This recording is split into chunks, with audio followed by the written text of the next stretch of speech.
Mari kita berdoa jemaat Tuhan. Bapa, kami bersyukur untuk kasih setia Tuhan. Kami rindu supaya hidup kami lebih devoted, lebih mengabdi, lebih mengasihi, lebih diperuntukkan kepada Tuhan, lebih dikhususkan untuk Tuhan. Ketika kami ditebus oleh kuasa darah Yesus, kami mau mengalami bagaimana kuasa-Mu itu, bagaimana hidup-Mu itu menjadi hidup di dalam hidup kami. Bapak, kami rindu menjadi orang-orang Kristen yang penuh dengan kuasa.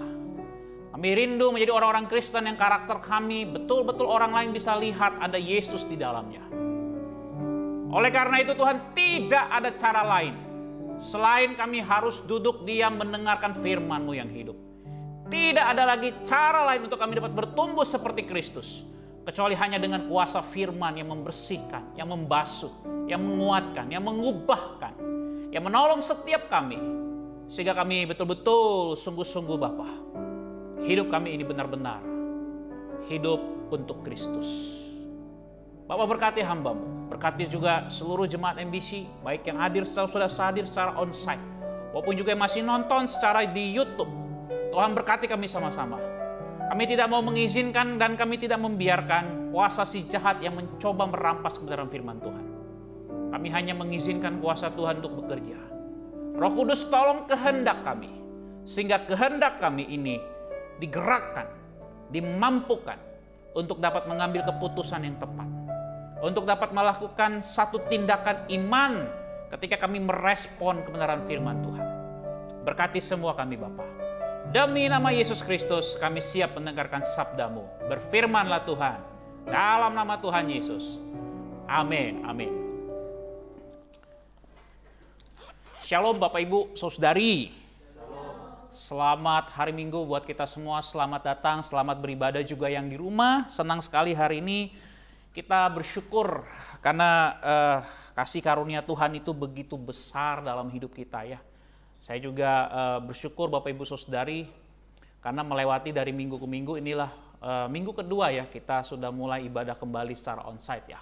Ada satu sukacita, ada satu pengharapan, ada satu iman, ada satu semangat yang terus-menerus Tuhan kasih.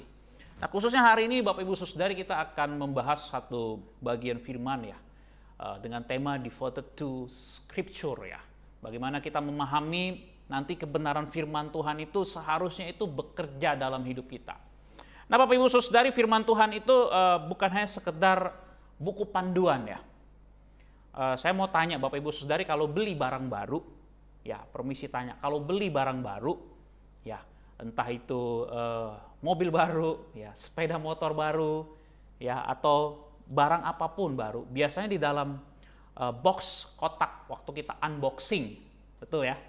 Itu pasti di dalamnya ada buku panduan, betul? Ya. Nah, saya mau tanya, biasa kalau beli barang baru, buku panduannya dibaca dulu atau langsung barangnya dibongkar kotak-atik dulu? Baru nanti begitu udah bingung baru lihat buku panduan. Anda bagian yang mana? Hah? Ayo, bagiannya mana? Dua-dua. Nomor 2. Biasanya bongkar dulu, unboxing dulu, penasaran, excited banget kita, baru langsung kita kotak-atik, ya. Nanti kalau kemudian ada sesuatu yang kok ini nggak bisa ya, atau beli handphone gitu, kok ada bagiannya, baru kita baca buku panduan. Oke, thank you. Ada yang begitu unboxing lihat dulu buku panduannya? Ada? Jarang ya, sama semua gitu nih. Tapi memang umumnya orang begitu Bapak Ibu Saudari, dia unboxing dulu, penasaran dulu, ya bongkar dulu, pokoknya lihat dulu barangnya. Ya, lalu kemudian begitu ada masalah, ada problem ya di sistem aplikasinya atau tergantung barangnya, baru dia buka dulu buku panduannya, dia cari tahu di mana nih. Nah, instruksinya. Nah, Bapak Ibu Saudari, dalam hidup ini memang kita cenderung melakukan hal yang kedua ya. Kita lebih sering kadang-kadang kita jalanin dulu baru cari buku panduannya. Nah, tapi hari ini Bapak Ibu Saudari, saya dengan kerendahan hati kita bersama-sama, saya mengajak kita untuk memperhatikan kebenaran firman Tuhan dalam kaitan dengan tema ini. Kita mau belajar sama-sama untuk membuat kehidupan kita itu sebelum berjalan ya, kita perlu terlebih dahulu memperhatikan instruksi dari Tuhan. Karena Bapak Ibu Saudari, dalam hidup ini kita bukan seperti unboxing satu barang ya. Atau dalam hidup ini kita nggak seperti sedang bermain sebuah games ya. Kalau Anda dan saya bermain games, Anda bisa ulang, Anda bisa pakai cheat ya, Anda bisa pakai kode-kode tertentu ya, untuk kemudian membuat game di situ bertumbuh berkembang ya. Kemudian bisa diulang dan lain sebagainya ya. Bisa buka akun baru, ulang, lalu pun lagi cari kualitas yang terbaik ya. Nah Bapak Ibu Saudari, tapi dalam hidup ini kita nggak bisa seperti itu Bapak Ibu Saudari. Kehidupan kita ini, dalam hidup kita ini dia terus berjalan. Nah ketika kita berjalan, apa yang kita pegang? Apa yang kita andalkan? Apa yang menjadi penuntun dalam hidup kita? Mari sama-sama katakan, firman Tuhan yang hidup. Amin. Amin. Ini penting sekali Bapak Ibu Saudari. Sehingga tema ini menjadi satu bagian nanti yang akan saya dan Bapak Ibu Saudari kita bisa terapkan. Kita bisa abdikan hidup kita. Kita bisa melihat bagaimana tuntunan Tuhan itu melalui firman yang hidup. Saya mengajak kita membuka Bapak Ibu Saudari dari 1 Timotius 4 ayat 13 dan juga 2 Timotius 3 ayat 16 sampai 17. Next, Steven.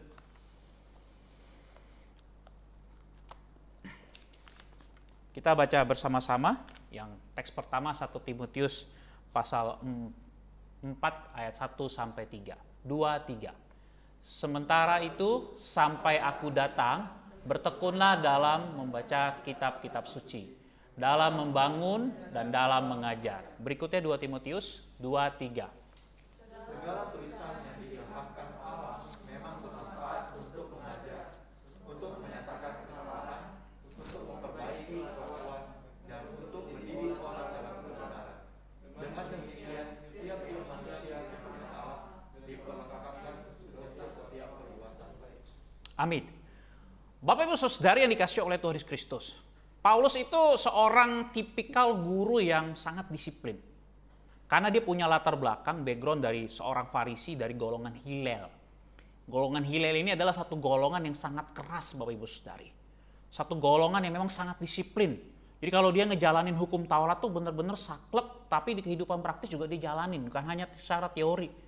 Makanya waktu Paulus katakan, aku nggak bercacat jalanin hukum Taurat tuh benar-benar Bapak Ibu Saudari. Saking dia disiplinnya, saking dia ketatnya, saking dia betul-betul, dia kalau saya bilang ya, dia memahami Taurat tuh titik komanya dia tahu. Penekanannya dia tahu, pengaplikasiannya tahu. Kenapa? Karena dia dididik di bawah seorang guru juga, maha guru yang juga hebat pada waktu itu, Gamaliel. Ya, pada masa itu Bapak Ibu Saudari, waktu bicara tentang pemberitaan Yesus, Gamaliel pernah memberikan sebuah pernyataan di sidang-sidang orang-orang Farisi. Ini nggak main-main ya. Apa? Tentang pekerjaan Yesus. Karena kalau seandainya pada saat itu dia katakan pekerjaan Yesus bukan berasal dari Allah yang Maha Tinggi, pada akhirnya pemberontakan, dianggap pemberontakan. Pemberontak, karena sebelum Yesus hadir sudah banyak sekali orang-orang yang coba datang untuk memberontak, membawa kebebasan dari penindasan Romawi. Yesus disamakan seperti itu gerakannya, ajarannya, padahal berbeda jauh. Tetapi saran Gamaliel katakan, ini pun nanti akan berlalu gerakan ini.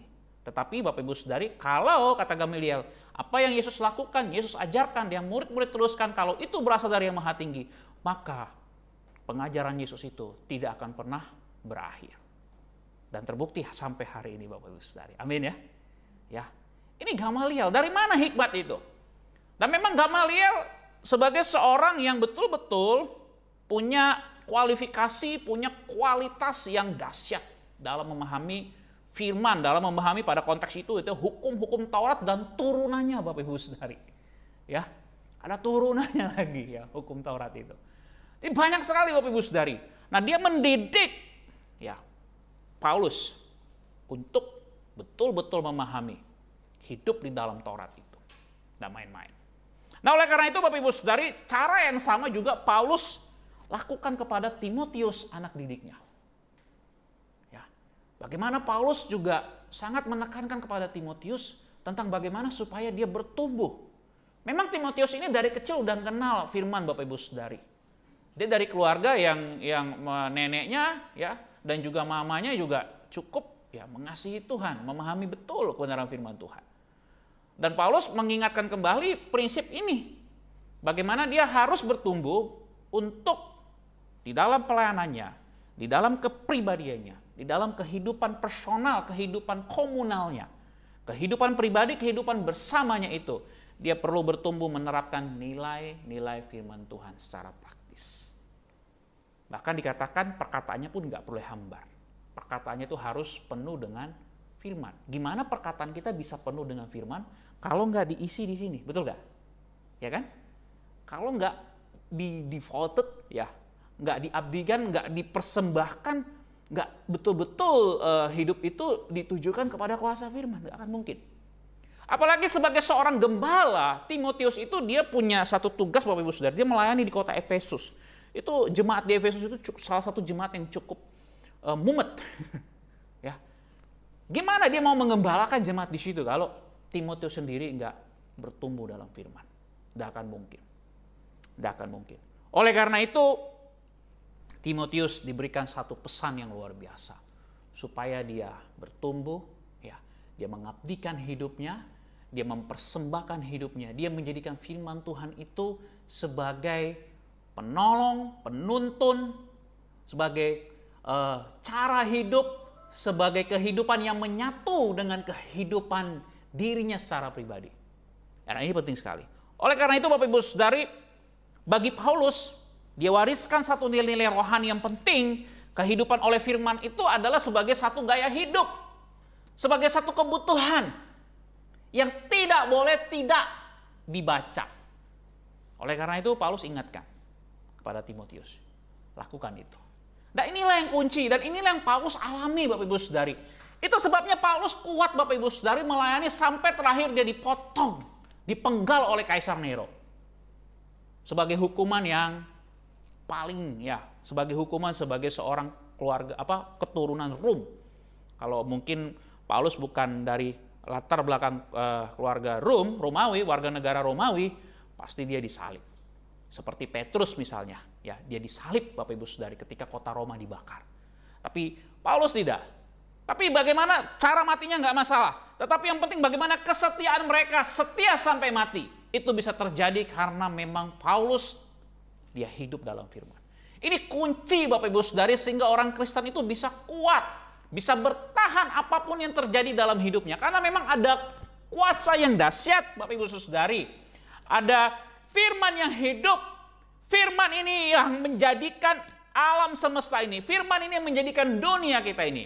Dan secara personal, Anda dan saya ada di sini karena ada firman yang menjadikan saudara dan saya. Amin. Ya. Bukan hanya sekedar Bapak Ibu Saudari pertemuan dari sel telur, ya, bertemu dengan sel sperma jadi. Ya, banyak kok orang menikah sampai hari ini Bapak Ibu Saudari, ya. Kalau bukan ada kuasa firman di situ nggak akan jadi. Butuh firman. Semua ini Bapak Ibu Saudari terjadi karena firman. Matahari Anda bisa menikmati karena firman. Ada yang berfirman. Jadilah. Nah, kita runtut. Termasuk juga yang diberitakan oleh Paulus. Yesus adalah firman yang hidup. Firman yang jadi sama dengan manusia. Sehingga pemberitaan ini penting sekali. Bagaimana kehidupan Timotius dia harus bertumbuh dengan firman. Nah, firman ini punya kuasa yang dahsyat Bapak Ibu Saudari. Oleh karena itu, bilang kiri kanannya, pastikan Anda tidak meragukan firman. Ini penting Bapak Ibu Saudari. Karena kalau Anda tidak meragukan firman, Anda yakin. Anda punya kepastian dalam hidup ini. Next, Bapak Ibu Saudari, suatu hari, ini kalau Anda searching di Google, ya. Ini salah satu gambar, ya, tembok Berlin Bapak Ibu Saudari. Ya, ini jadi momok, ya. Sekarang pas momennya Rusia dengan Ukraina, yang sebenarnya bukan dengan Ukrainanya, ya. Nah, ini sejarahnya panjang. Kalau Bapak Ibu saudara-saudari suka sejarah, belajar peta geopolitik, ya, sejarah geopolitik, ya, yang sekarang kemudian mereka memperebutkan sumber daya, ya, karena dengan sumber daya sekarang Bapak Ibu Saudari, siapa yang menguasai sumber daya itu, ya, selain informasi tentunya, dia akan menguasai dunia. Nah, Bapak Ibu Saudari, pada perang Ukraina Rusia hari ini saya pikir tidak bisa lepas dari sejarah ini juga, karena ada sangkut pautnya Bapak Ibu Saudari dengan sejarah ini. Kenapa saya katakan demikian? Karena ini kepentingan politik. Ada sesuatu yang mereka mau capai, ada sesuatu yang mereka mau lakukan Bapak Ibu Saudari. Nah, kenapa tembok ini dibuat Bapak Ibu Saudari? Karena Bapak Ibu Saudari pada waktu itu mereka mau mencoba membatasi pergerakan orang-orang yang mau bermigrasi gitu, yang pergi ke barat, ya. Mereka batasi itu semua Bapak Ibu Saudari. Sehingga Bapak Ibu Saudari secara politis ya, ini tentu memiliki satu kepentingan ya, sebagai perlindungan anti fasis. Ini dilakukan pada waktu itu. Tetapi Bapak Ibu Saudari, kita tahu ya, pada tanggal 9 November 1989 ya, tembok Berlin ini diruntuhkan. Dan pada waktu itu rakyat bersukacita semua, mereka senang. Ya, karena apa? Karena ini mereka menyatakan satu kebebasan. Tetapi Bapak Ibu Saudari, saya tidak mau cerita tentang dari sejarah ini secara detail, dalam arti saya mau mengajak kita karena di samping penghancuran atau perubuhan tembok Berlin ini ada sebuah cerita yang lain Bapak Ibu Saudari. Ada satu catatan yang dalam sejarah misi yang pernah dicatatkan. Begini ceritanya. Jadi ketika tembok Berlin ini akan dibangun Bapak Ibu Saudari, ada seorang penginjil yang sudah cukup berumur, dan pada waktu itu karena kondisi pada waktu itu di Jerman itu kondisinya lagi chaos ya, terjadi, dan dia juga sebagai warga negara Amerika. Jadi kesempatan terakhir penginjil tua ini dia pergi menemui seorang anak muda yang ateis. Tidak percaya Tuhan, tidak mengakui Tuhan. Bukan hanya secara teori tetapi secara praktis juga. Kehidupannya seperti orang yang tanpa Tuhan. Bertindak semaunya saja Bapak Ibu Saudari. Nah, ketika penginjil tua ini menemui pemuda ini dengan sinis, dengan cara pandang yang sinis, dia memandang rendah si penginjil tua ini. Dia katakan, "Bapak, sudah berapa kali saya katakan sama Bapak, jangan pernah datang jumpai saya. Bagi saya Tuhan itu sudah mati. Kalau Tuhan ada, kenapa ada penderitaan? Kenapa harus keluargaku dibunuh? Kenapa harus ada pembantaian massal? Kenapa harus ada penderitaan seperti ini kalau ada Tuhan?" Betul kan? Makanya hari ini Bapak Ibu Saudari, kalau mungkin Anda menemukan orang-orang yang seperti ini, ya sangat sinis, apatis, bukan barang baru. Dari dulu sudah ada seperti itu. Ya, bahkan dalam kitab Mazmur dikatakan orang fasik mengatakan tidak ada Allah. Sudah jauh-jauh hari. Begitu apatis, begitu sinis. Tapi Bapak ini tidak marah. Dia tersenyum. Lalu dia katakan kepada anak muda itu, "Nak, ini mungkin terakhir kalinya kamu akan melihat saya."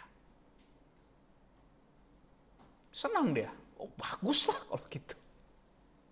Karena dia udah kesel Bapak Ibu Saudari.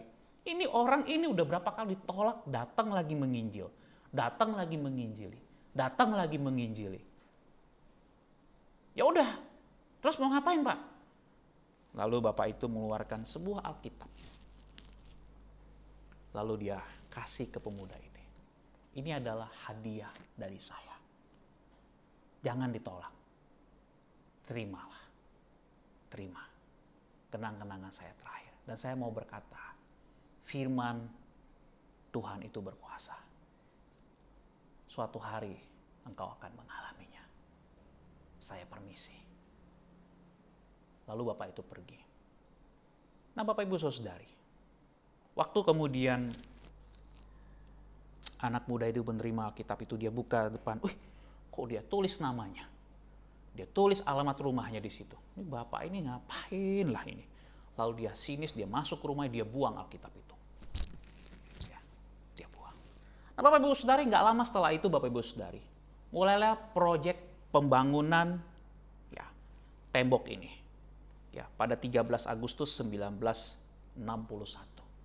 Proyek ini. Dan pemuda ini termasuk salah satu volunteer, sukarelawan yang membantu pembangunan daripada tembok Berlin ini. Waktu dia mulai membangun, tiba-tiba dia teringat nakal di pikirannya. Waktu dia menyusun batu bata itu, dia mulai ya mencor ya. Lalu kemudian dia teringat ada Alkitab. Lalu dia masuk ke kamarnya, dia ambil Alkitab ini. Lalu dia berkata, kalau memang benar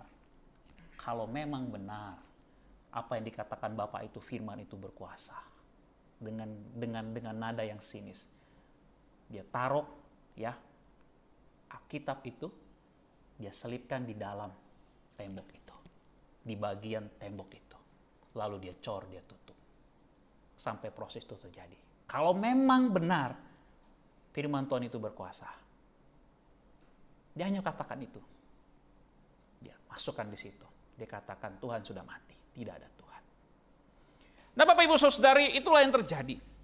Singkat cerita Bapak Ibu Saudari, ketika memasuki pada tanggal 9 November 1989, ketika tembok itu dihancurkan, begitu banyak orang-orang yang menghancurkan tembok itu menggunakan segala bentuk alat, karena memang tembok itu lambang dari tirani, lambang dari pengekangan, lambang dari ketidaksukaan orang-orang banyak mulai datang berbondong-bondong menghancurkan tembok itu. Betul-betul tembok itu dihancurkan Bapak Ibu Saudari. Nah, Bapak Ibu Saudari, waktu proses penghancuran tembok itu Bapak Ibu Saudari, tiba-tiba ada seorang pemuda ya menemukan waktu dihancurkan pakai godam tembok itu. Lalu dia lihat seorang pemuda Kristen. Dia menemukan apa di situ? Alkitab. Lalu dia buka. Loh, dia terkejut Bapak Ibu Saudari. Ini kan Alkitab. Bagaimana mungkin Alkitab ada di dalam? Lalu kemudian Bapak Ibu Saudari, pemuda ini membuka, lalu dia menemukan ada sebuah nama di situ. Lalu dia cari alamat itu. Dia ketuk, tidak ada yang membuka. Sepada, anybody home? Nggak ada orang, nggak ada yang jawab. Tiba-tiba dari arah belakang dia ketemu dengan seorang bapak-bapak yang sudah agak parubaya. Siapa kira-kira dia? Pemuda tadi. Kemudian pemuda Kristen ini bertanya, "Permisi Pak, saya mau ketemu dengan orang yang ada di rumah ini." "Anda siapa?" katanya. "Oh, nama saya nggak penting. Tapi hari ini saya mau mengembalikan sesuatu yang sangat amat berharga." "Apa itu?" Lalu dia ambil Alkitab itu. Waktu Bapak ini, tentu yang dulu beberapa tahun yang lalu ya, sekitar 1961. Ya, dia masih muda dan sekarang dia sudah mulai berumur. Begitu dia melihat, dia seperti mengenal buku ya yang dipegang oleh pemuda Kristen itu. Matanya mulai berlinang-linang. Anak pemuda ini bingung. Kenapa? Lalu bapak itu tiba-tiba berlutut. Lalu dia katakan, Tuhan itu, firman-Nya memang berkuasa. Dan saat itu juga bapak itu terima Yesus. Amin. Bapak Ibu Saudari, ini kisah yang luar biasa di balik kisah besar dari tembok Berlin ini. Nah Bapak Ibu Saudari, memang firman Tuhan itu berkuasa menolong, menguatkan. Oleh karena itu kita harus benar-benar menganggap satu keseriusan melihat firman ini bukan hanya sebagai sebuah buku yang usang, sebuah dongeng, karena ada begitu banyak sekarang pengajaran. Kalau Anda nonton YouTube, iman kekristenan itu banyak sekali diserang. Yang menganggap bahwasanya ini hanya sebuah buku dongeng, ini hanya sebuah isapan jempol belaka, ini karangan, ini mitos, di dalamnya ada mitos dan lain sebagainya. Bapak Ibu Saudari, itu tidak benar, karena memang kuasa firman itu adalah kuasa yang membebaskan saya dan saudara sehingga hari ini kita ada di sini, menyembah dan melayani Tuhan. Oleh karena itu, sebelum saya masuk ke poin pertama, pastikan Anda dan saya berkomitmen, Anda dan saya sungguh-sungguh serius, sangat serius melihat firman ini berkuasa. Amin. Bilang kiri kanannya, firman berkuasa untuk hidupmu. Saya berdoa supaya saudara dan juga yang di rumah juga boleh ngalamin kuasa firman. Nah Bapak Ibu Saudari, ada beberapa hal ketika kita bicara tentang bagaimana devoted, ya, bagaimana kita mengabdikan hidup kita, bagaimana kita melayani Dia, bagaimana firman Tuhan itu dalam hidup kita. Yang pertama, Bapak Ibu Saudari, kita harus melihat firman Tuhan itu sebagai nutrisi iman dan mendewasakan iman. Amin Bapak Ibu Saudari. Nutrisi Bapak Ibu Saudari. Anda makan sehari berapa kali? Lihat. 5 kali. Serius loh, bro. Kok lebih kalah gua masalahnya gitu.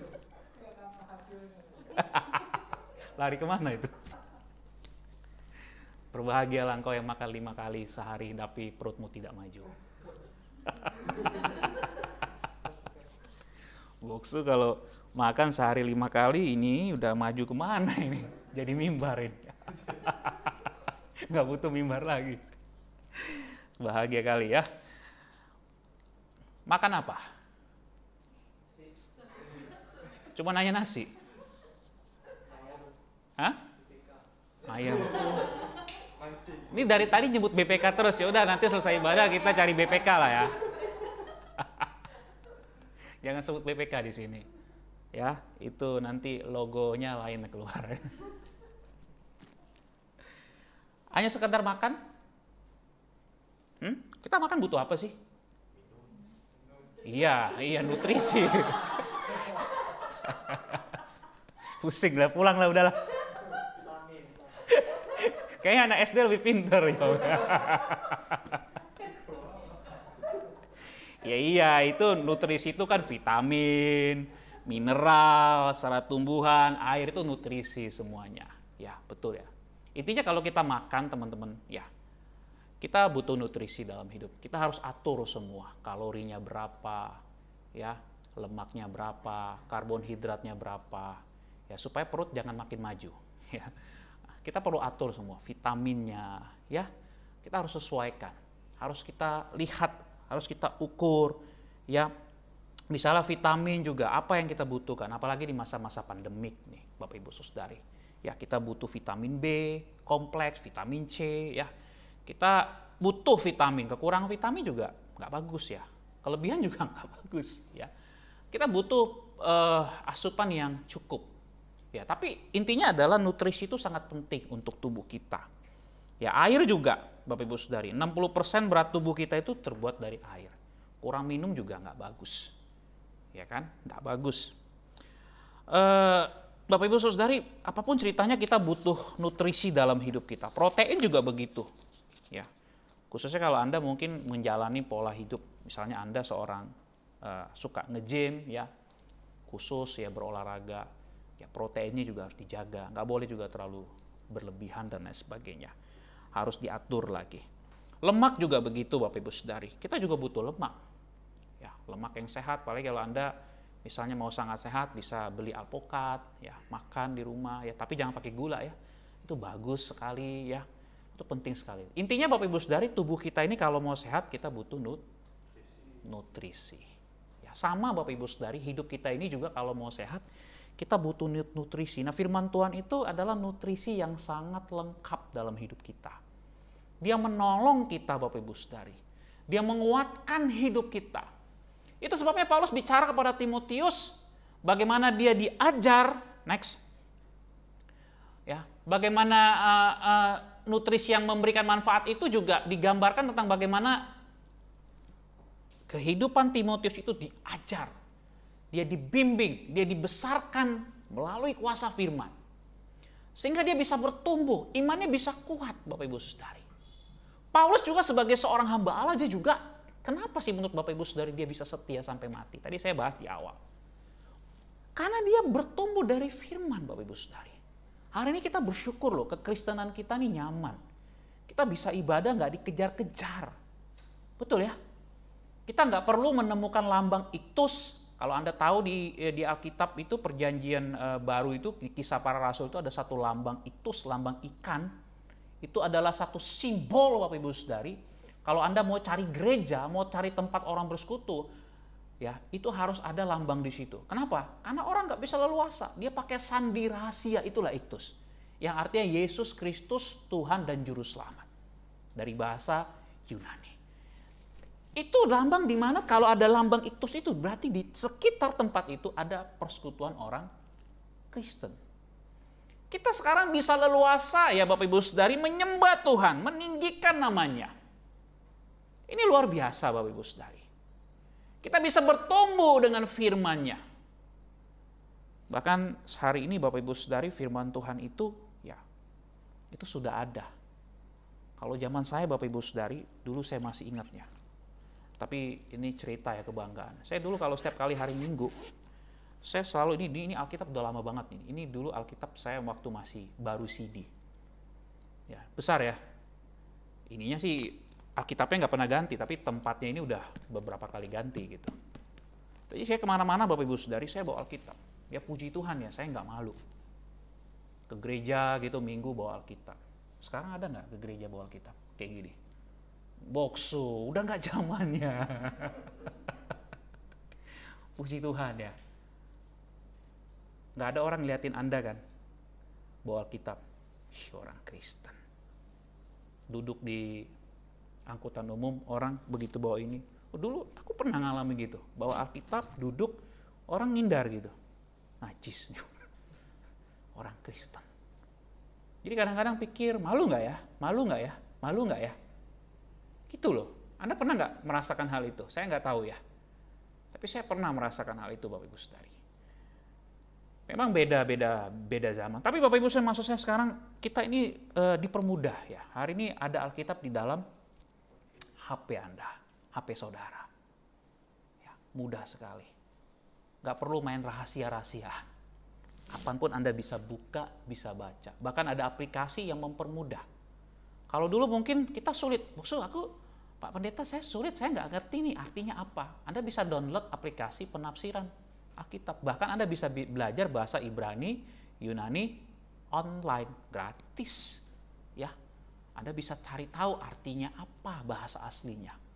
Sangat dipermudah dengan teknologi. Ya, kita semua bisa, Bapak Ibu Saudari, mengakses informasi. Anda hari ini mau ketemu terjemahan Alkitab apa? Orang apa? Orang Batak? Ada. Bisa di-download. Orang Karo. Mau bahasa apa? Hokkien? Ada. Bahasa apa? Ada semua, betul kan? Bahasa Kek? Ada. Bahasa Betawi? Ada. Bahasa Inggris dengan berbagai macam jenisnya. Mau New International Version, mau misalnya New American Standard Bible, mau sesuai mau apa? King James Version, New King James Version. Anda bisa temukan semua. Bahasa Tagalog? Ada. Bahasa apa lagi? Sunda ada, baru-baru ini viral. Bahasa apa lagi yang di Indonesia dianggap dilarang tuh? Bahasa Padang katanya. Nggak boleh. Ya. Tapi udah ada. Terbuka sekali aksesnya, Bapak Ibu Saudari.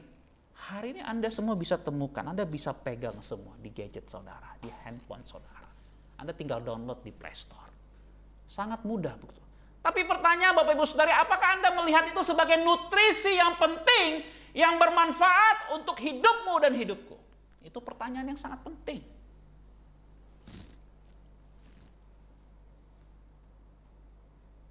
Karena dulu Bapak Ibu Saudari, kalau Anda dan saya belajar lagi sejarah misi, dulu bagaimana Alkitab ini harus diselundupkan masuk ke daerah-daerah yang dilarang, kekristenan ada di sana.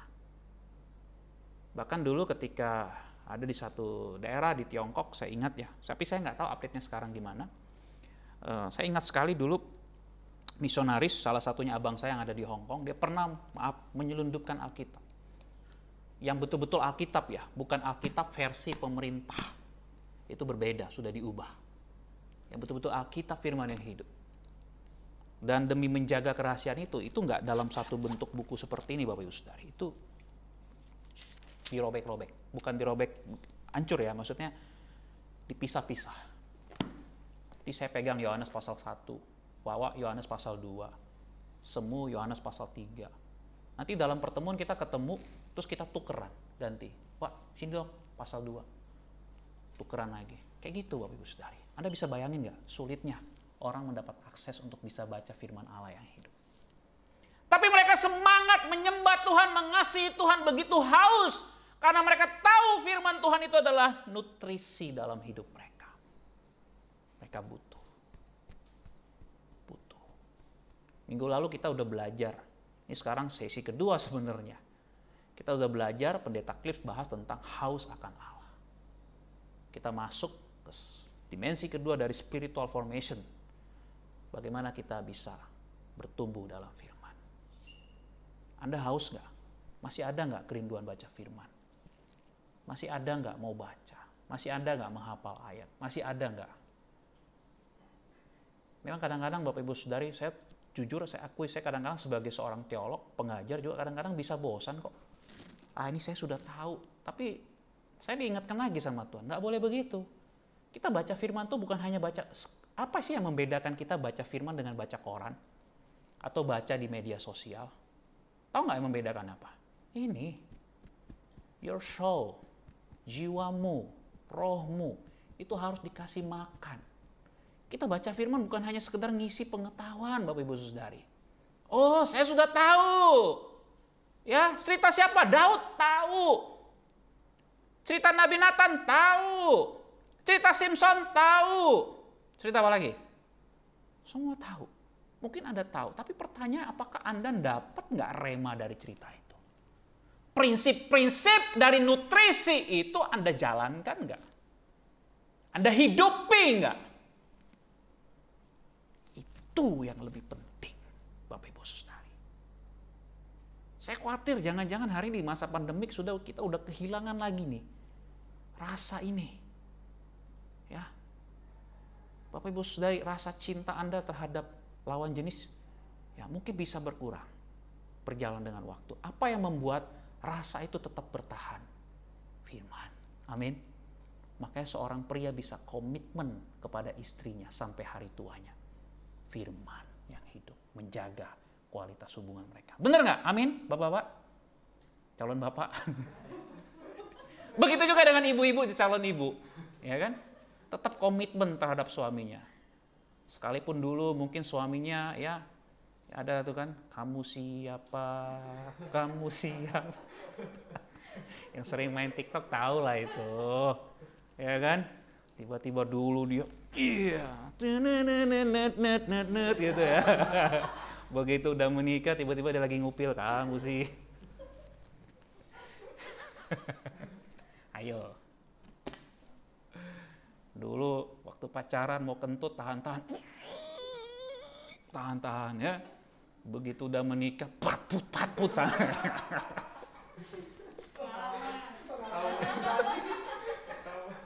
Jangan buka-buka rahasia dong. Ya kan? Waktu masih pacaran semprot ya, begitu udah menikah, hei. Kacau. Kalau nggak didasari oleh firman, dinutrisi oleh firman, hubungan itu akan kandas. Amin. Saya kadang-kadang heran lihat muda-mudi. Kayaknya seneng banget koleksi pacar. Betul loh. Saya kadang-kadang bingung ya. Pacarku yang di sana ini loh Bokso. Yang di sini ya. Yang di sana gini. Saya kadang-kadang pikir gitu. Ya, berbahagialah engkau. Yang mau ngoleksi. Tapi dalam hati saya, kok bahagia banget ya koleksi pacar banyak. Sana sini. Sini nggak ada, anak-anak MBC nggak ada ya. Puji Tuhan, tepuk tangan tuh anak MBC ya. Nggak ada. Aman itu kalau di sini. Nggak ada. Oh, belum ketahuan. Tapi ya itulah dunia Bapak Ibu Saudari. Orang kayak punya kebanggaan gitu. Jadi pelakor bangga. Ya, oh ya sekarang gitu loh, sampai di, ya, ada lagi yang baru-baru nih, aku jadi ini loh, dipelihara loh, pelihara, lu jin apa gimana?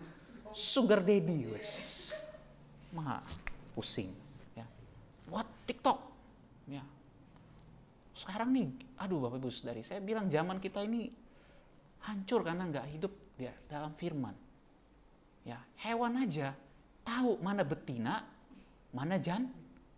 Ini manusia nggak tahu mana ini, mana yang benar-benar gitu. Ini dunia kita hidup bener loh. Tapi saya bukan merendahkan mereka ya. Saya mengasihi mereka. Saya pernah melayani Bapak Ibu Saudari ada orang yang terikat ya dengan kuasa homoseksual. Pernah. Termasuk rupanya saya jadi incaran dia pula rupanya. Tapi nggak apa-apa saya layani gitu. Layani itu artinya dengan firman ya, bukan layani yang lain pengertiannya. Ini konotasinya harus diperjelas ini, kalau enggak bahaya ini. Wih, Boksu layani lu orang. Video pula, Boksu layani lu ternyata. Ngeri lu Boksu ini. Nggak layani dengan firman, ya kasih dia. Kalau nggak dinutrisi oleh firman Bapak Ibu Saudari, rusak dunia kita ini. Betul deh. Manusia itu jadi liar, bahkan lebih rendah daripada binatang. Maaf ya, saya tadi ambil ilustrasi binatang aja tahu mana jantan, mana. Kecuali dia hermaprodit. Bisa berganti kelamin, cacing, ya. Apalagi ya hermaprodit. Emang ada nggak manusia yang hermaprodit? Bisa, saya tanya. Nggak ada. Oh, dioperasi berkali-kali, sampai habis itu. Dia punya apa itu, dipotong, dibikin nih. Ada cara operasinya. Tetap aja nggak bisa. digantikan, Bapak Ibu Saudari. Karena memang yang ciptakan kita adalah firman yang hidup. Bapak Ibu Saudari, tumbuhlah dengan nutrisi daripada firman. Next. Baca salah satu orang. Udah semuanya ya baca. 2. Biar rame. Baca, ini bagus sekali Bapak Ibu Saudari. Saya sengaja ngutip ini Bapak Ibu Saudari karena bagi saya ini ayat ini dulu saya dapat waktu saya sekolah teologi ya.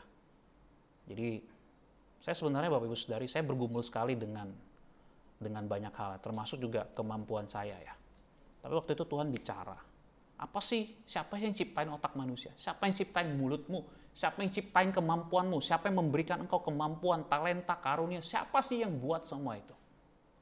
Apa yang menjadi kunci? Apa yang membuat kita menjadi kuat, perkasa, bahkan di hadapan para lawan kita? Firman. Baca sama-sama. Kelihatan nggak? Atau kalau kecil, lihat buka di apa aja? Di masing-masing handphonenya. Baca sama-sama ya. 2, 3. Betapa kucintai Tauratmu, aku merenungkannya sepanjang hari. Perintahmu membuat aku lebih bijaksana daripada musuh-musuhku. Sebab selama-lamanya itu ada padaku. Aku lebih taati daripada semua mengajarku. Sebab peringatan-peringatanmu menurunkan. Aku lebih mengerti daripada orang tua. Sebab aku memegang kitab-kitabmu. Terhadap segala kejahatan aku menahan hatiku. Supaya aku pegang pada firman-Mu. Aku tidak menyimpang dari hukum-Mu, sebab Kau yang mengajar aku. Betapa manisnya janji itu bagiku, lebih daripada madu bagi mulutku. Aku boleh bagian dari kitab-kitab-Mu. Itulah sebabnya aku benci segala dosa. Firman itu pelita bagi kakiku dan terang bagi jalanku. Amin. Anda kalau di rumah nanti baca ayat ini perlahan-lahan. Lalu Anda menerapkan membaca ayat ini seperti Anda memasak rendang. Perlahan-lahan api yang kecil menikmati firman. Anda akan menerima loh kuasanya. Saya ngalami Bapak Ibu Saudari. Saya mengalami bagaimana kuasa firman itu mengubah cara kita berpikir, mindset kita, cara kita menganalisis sesuatu, cara kita melihat sesuatu. Itu semua Bapak Ibu Saudari, kalau nutrisi itu terserap di dalam hati kita, firman Tuhan ini, Anda semua luar biasa. Waktu aku punya musuh yang tangguh, aku punya haters, sekarang bahasanya haters ya. You bertumbuh dalam firman, you siap ngadapin hatersmu. Dia ngomong 1, lu bisa jawab. Dia ngomong 1000, lu jawab 1, hancur dia. Hancur dalam pengertian apa? Bukan dalam pengertian mau membinasakan dia, enggak. Tapi kita bisa jawab mereka semua. Celakanya kalau haters kita bos kita, nggak naik-naik jabatan. Tapi kalau saya, saudara, kita bertumbuh dalam firman, kita punya kemampuan. Bapak Ibu Saudari, saya lihat dalam Alkitab tuh banyak sekali ya tokoh-tokoh yang luar biasa ya. Daniel, Sadrak, Mesak, Abednego, ya, orang-orang Daud. Itu sebenarnya mereka semua orang-orang biasa Bapak Ibu. Coba Anda lihat ya, mereka tuh orang-orang biasa semua loh. Betul nggak? Bahkan orang-orang pekerja kasar sebenarnya. Daud itu siapa sih? Anda baca baik-baik, dia itu seorang apa? Hari ini dia kalau mungkin kalau saya pergi mungkin di daerah-daerah ya, di kampung-kampung, dia itu seorang penjaga yang pengayon bebek atau kayak gitulah ya. Yang ada orang yang jaga gitu kan. Dia jaga gitu. Bedanya mungkin ya, konteksnya agak beda tempatnya, tapi kira-kira gitu Bapak Ibu Saudari. Bukan orang hebat, orang biasa aja. Dikasih pekerjaan yang paling rendah, pekerjaan yang ya. Tapi Anda lihat, dia jadi seorang raja luar biasa. Bahkan garis keturunan Mesias ditentukan, diambil dari garis keturunan Daud. Anda lihat, apa yang mengubah hidup dia? Firman. Yusuf, dia cowok mungkin kalau hari ini gantengnya kayak siapa ya? Kayak siapa kira-kira Yusuf? Ganteng loh. Kalau dibilang Alkitab ganteng, pasti ganteng. Ya, orangnya rajin. Kadang ada orang ganteng, tapi kelakuannya brengsek gitu. Orang nggak simpatik gitu. Ngomongnya pedes, dia ganteng ngomong pedes, cewek pasti nggak ada yang suka kayak gitu. Tapi Yusuf itu dia ganteng, perawakannya bagus, sikapnya manis. Anda bisa bayangin apa enggak klepek cewek sama dia. Tapi apa yang buat dia tidak berzina? Firman. Sobat muda, rekan-rekan MBC semua. Hari ini saya menantang saudara. Bukan nantang salam dari Binjai, bukan. Tapi saya mengencourage, saya mendorong saudara untuk betul-betul firman Tuhan itu ya menolong saudara untuk bertumbuh dalam nutrisi. Next, yang kedua adalah firman Tuhan itu memperlengkapi kualitas iman yang nampak dengan perbuatan. Saya sudah kasih contoh di awal. Kenapa mereka bisa upgrade? Kenapa mereka punya hidup berkualitas? Firman, Bapak Ibu Saudara. Firman, nggak ada cara lain. Tumbuh dalam firman. Tiap hari, ya baca firman. Tadi saya sempat singgung, apa bedanya kita baca firman dengan baca koran atau baca medsos? Bedanya Bapak Ibu Saudari, kalau Anda baca firman, Anda harus betul-betul dari hati. Minta selalu Bapak Ibu Saudari, Tuhan, berikan aku selalu rasa haus, rasa lapar. Excited. Semangat, keinginan, kerinduan, passion yang paling tinggi dalam hidupku adalah ketika aku bertemu dengan Tuhan. Sekalipun tiba-tiba ada ting tong ting ting ting ting tong ting ting tong, pacar menghubungi, tunggu dulu. Nanti. Kalau udah waktu Anda bertemu dengan Tuhan, temu dengan Tuhan. Pastikan. Anda pernah jatuh cinta nggak? Kalau nggak, saya tanda-tanya besar ini. Pernah jatuh cinta? Alah, ini bohong-bohong semua ini. Enggak. Pasti pernah jatuh cinta. Saya dulu kalau jatuh cinta, Bapak Ibu Saudari, saya dulu pacaran jarak jauh. Jarak jauh itu pacaran kalau nggak kuat jangan ya. Kalau nggak kuat, saya pun sebenarnya hampir-hampir nggak kuat gitu. Tapi pacaran jarak jauh itu memang indah banget ya. Kenapa saya bilang indah banget? Karena waktu pas mau ketemu, itu rasanya tuh, kalau Anda tahu Dragon Ball, gitu ya. Rasanya tuh kalau dilihat ada penerawangan mungkin aura-aura apa gitu, kayak ada sinar-sinar gimana gitu. Artinya spiritnya, semangatnya, mau jumpa gitu. Kantor mantan saya dulu, mantan pacar. Ya, jangan tanya mantan saya ada berapa ya. Jadi dulu cukup ya, saya dulu sekolah di Batu Malang, pas liburan pulang ke Jakarta, tujuannya satu sih, ya memang biasa pulang ke Jakarta, tapi kali itu ada tujuan yang spesial gitu, mau ketemu pacar saya. Jadi itu saya dari rumah saya itu di sekitar daerah Tangerang, ya, itu saya harus pergi ke, saya lupa namanya apa tuh, kok bisa lupa ya? Gunung Sahari, ya ada yang jawab langsung ya, berarti ada orangnya di sini. Jadi Gunung Sahari itu butuh waktu Bapak Ibu Saudari. Nah dulu masa saya itu nunggu dulu udah ada di busway. Nunggu busway itu nggak sebentar, lama.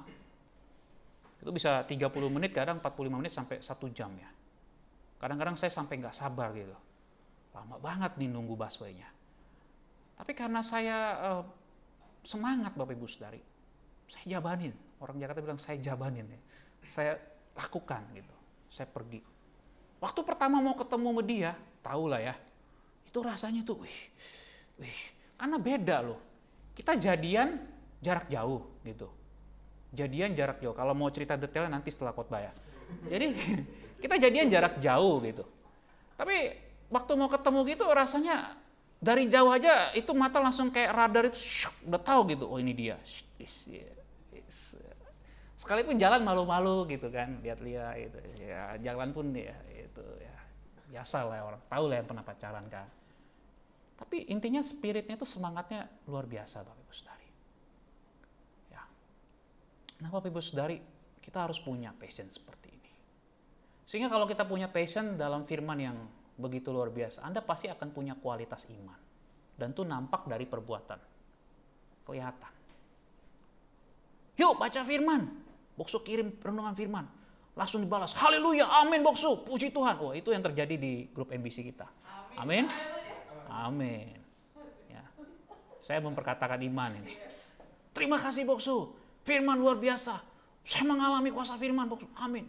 Saya berdoa supaya saudara, ya mungkin tangan saudara agak berat mengetik membalas itu, tapi saya berdoa supaya saudara bisa mengalami itu secara real gitu. Ya, itu doa saya saudara. Ya, sehingga kalau kita terima firman itu antusias gitu. Ya, sama kayak waktu dulu ada teman Boksu kan, dapat undian uang 1 juta, udah dari atas bisa lompat sampai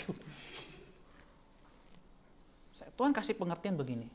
Kalau kita kualitas kita mau bertumbuh, kita harus Bapak Ibu Saudari, hati kita jadiin kuasa firman Tuhan itu seperti itu. Antusias, semangat. Maksud saya passionnya itu harus ada seperti itu Bapak Ibu Saudari. Maka saya yakin Bapak Ibu Saudari, Anda semua yang di sini, juga yang di rumah, Anda akan punya kualitas. Dan kualitas itu nampak dari attitude-mu, perbuatanmu, perkataanmu gak hambar. Cara engkau memandang orang itu beda. You have compassion. Kalau dalam hatimu penuh dengan firman. You melihat orang gak begini dari atas sampai bawah. Ya, gak begini-begini gitu ya. You melihat orang tuh berharga. Bukan karena begini-begininya ini lengkap kayak Pak Hotman Paris dan lain sebagainya. Tapi satu ya udah masuk penjara itu ya.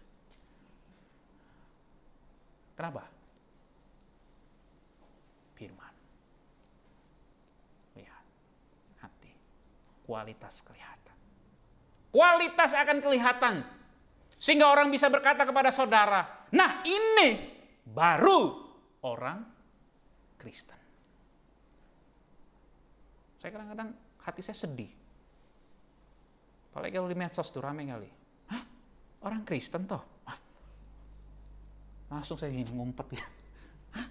Orang Kristen toh? Masuk penjara. Hah? Orang Kristen toh? Pakai narkoba. Hah? Orang Kristen toh? Asal jangan dia bilang, ya memang begitu orang Kristen. Gak punya kualitas. Saya pernah pelayanan penjara Bapak Ibu Saudari, Jakarta, Cipinang, di Semarang juga begitu. Saya kalau asal masuk penjara itu saya kadang-kadang nggak mau lihat gitu, tutup mata, nama mereka nggak mau tahu.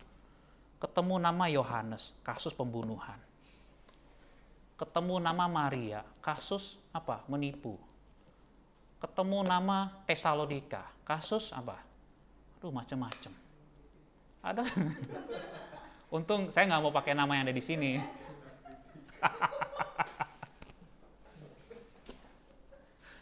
Anda tahu apa artinya itu? Kenapa bisa begitu, Boksu? Karena tidak bertumbuh dengan firman. Tumpul hati nuraninya. Tumpul. Bapak Ibu Saudari juga yang di rumah. Saya ngajak hari ini, yuk bangunkan rohanimu yang letih lesu. Firman. Firman.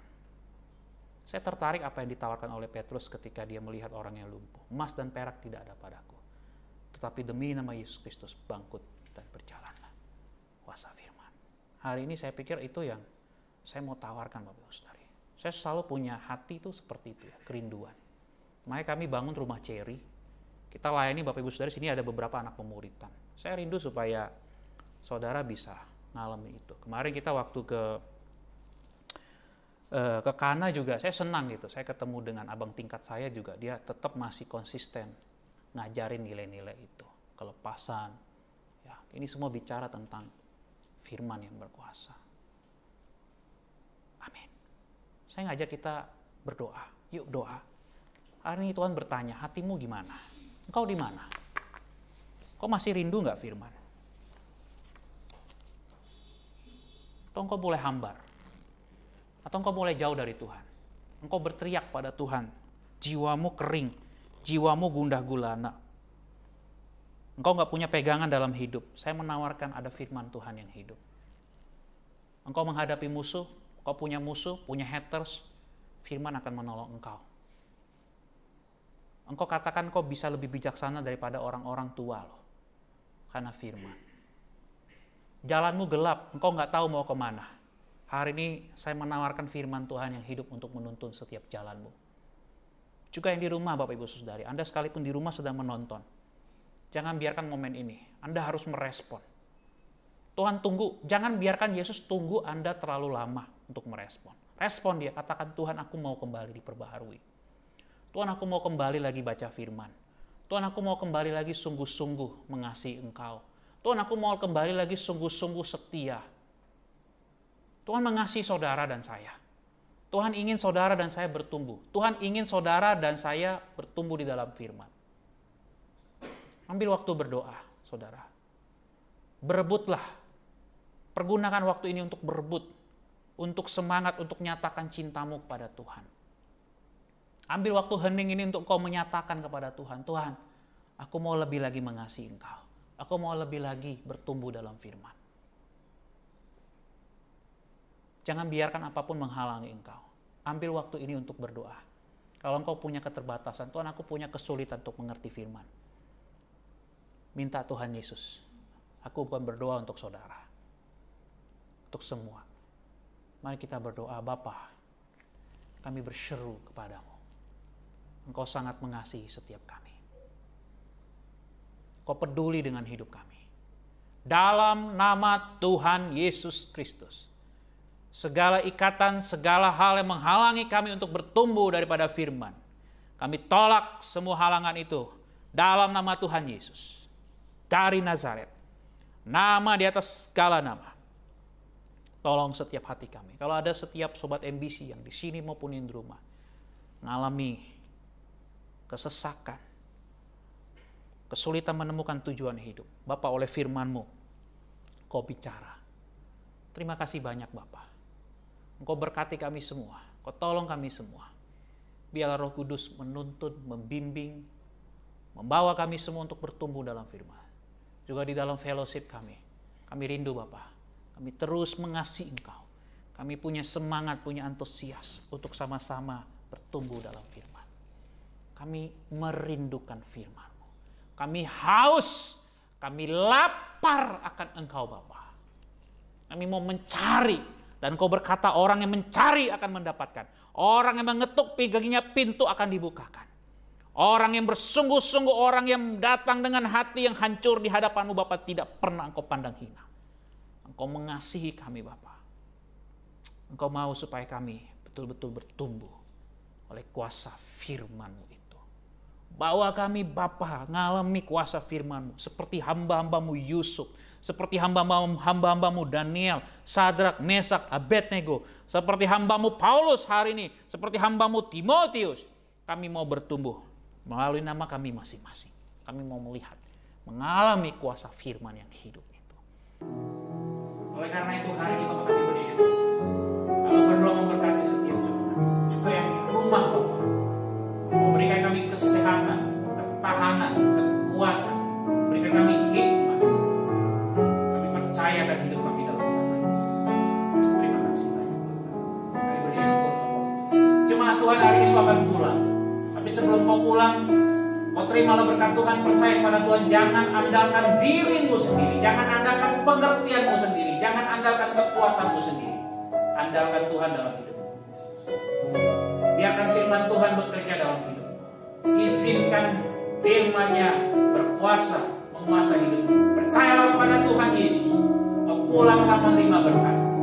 Kiranya anugerah dan damai sejahtera dari Allah Bapa, kasih sayang dari anaknya Tuhan kita Yesus Kristus, serta pertolongan, penghiburan, dan penguatan dari Allah Roh Kudus, itulah yang memberkati kita semua. Mulai hari ini, besok, dan sampai selama-lamanya.